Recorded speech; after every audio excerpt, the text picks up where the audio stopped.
lollipop, lollipop, oh, lollipop, something like very contrasting to the moment.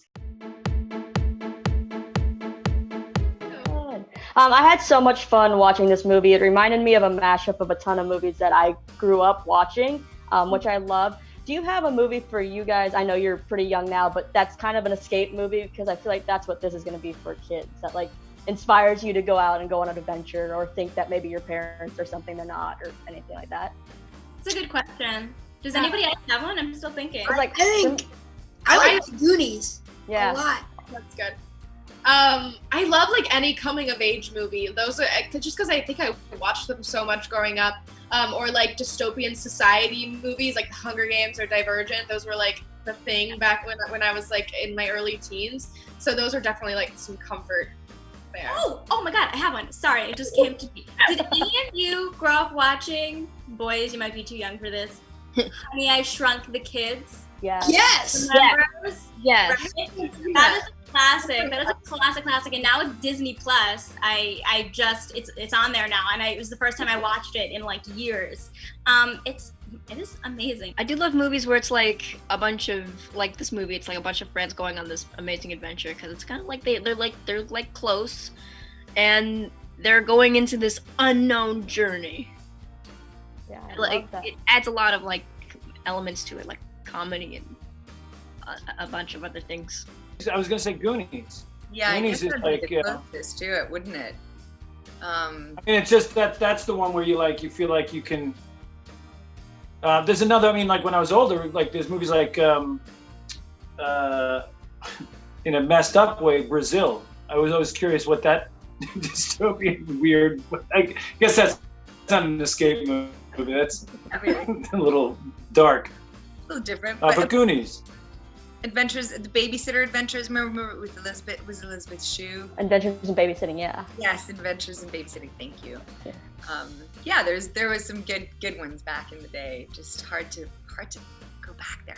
Oh my God, I was a huge fan of E.T. I loved E.T. I loved that whole world, and I ended up living in California in the end. But I haven't met my alien yet. No.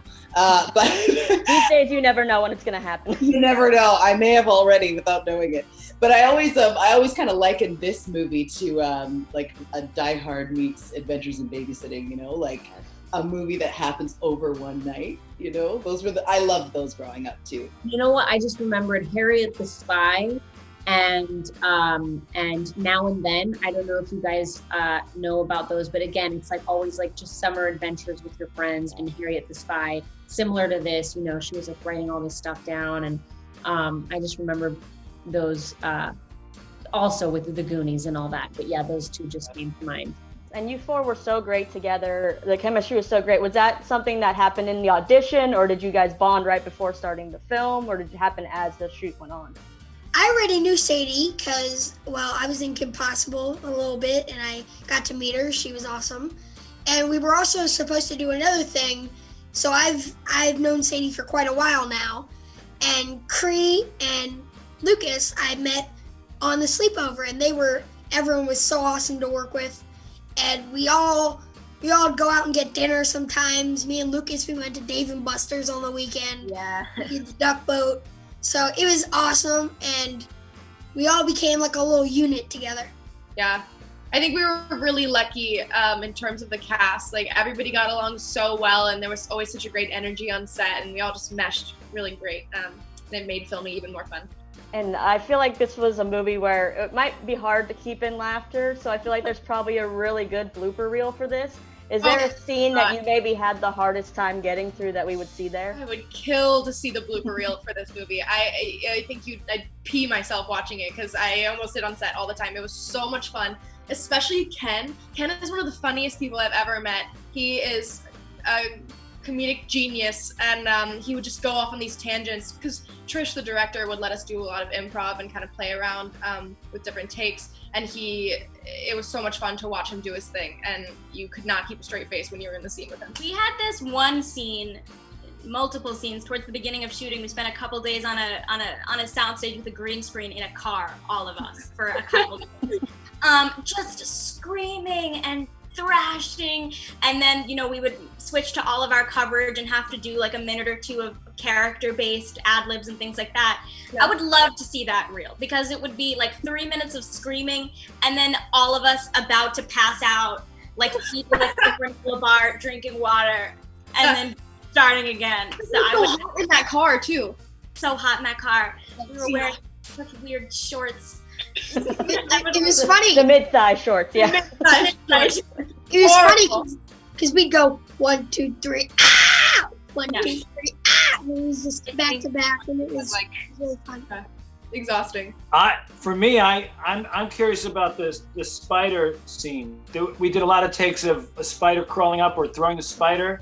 I don't know what's in the movie, but it'd be fun to watch what we did, because we did quite a few different variations. That was fun.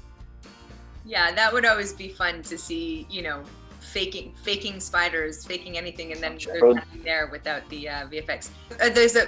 There would be a lot of blooper reels on everyone's part, and especially there was a lot of fun stuff going on between Ken and Joe, and all of my stuff would be just laughing at Ken. Is it? I love the action in this movie, and there's a huge fight scene that takes place with the weirdest, I'm saying weirdest, but also kind of cool song. It's like I Want Candy is playing in the background of a fight. Is this what Mom does when we're asleep?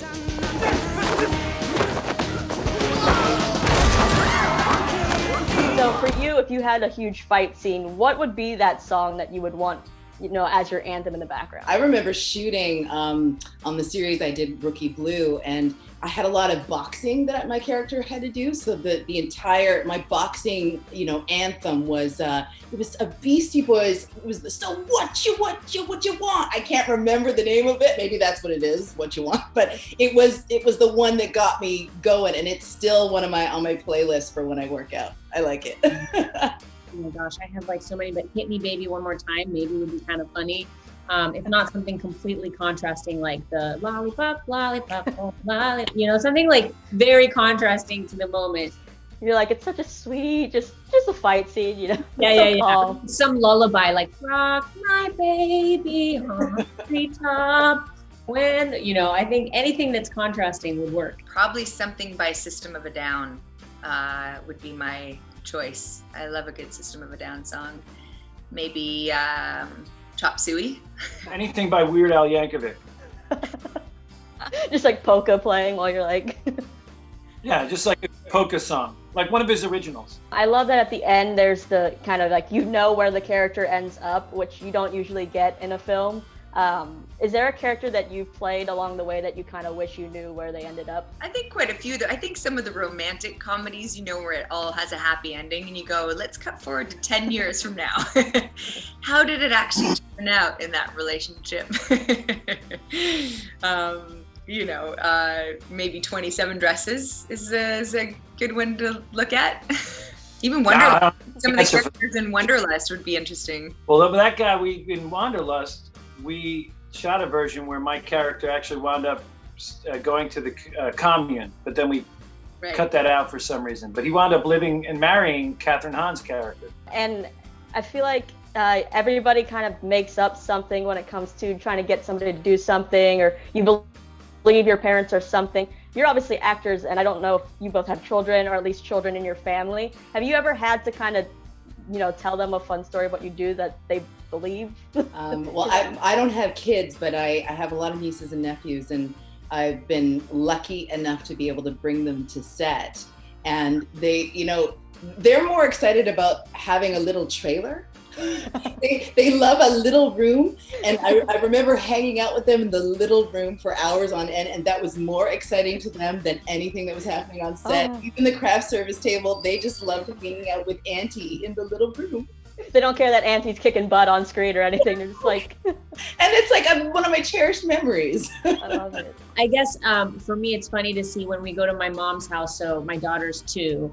My mom has all the magazines that I've ever been in some, and I just told her, please hide them in like some drawer of some sort, like please, like when and my daughter for the first time the other day, like opened the drawer, and it was just, oh, mommy, mommy, but she just doesn't know. I was like, oh my gosh, that's hilarious. You're like, it's just a photo album. yeah, exactly. For her, it was just a photo album. Exactly. Yeah. Whatever's down there, it's gonna lead to my parents. Will it? Or is this the part where the four spunky kids go into this tunnel of danger and everyone at home is like, no, like, don't do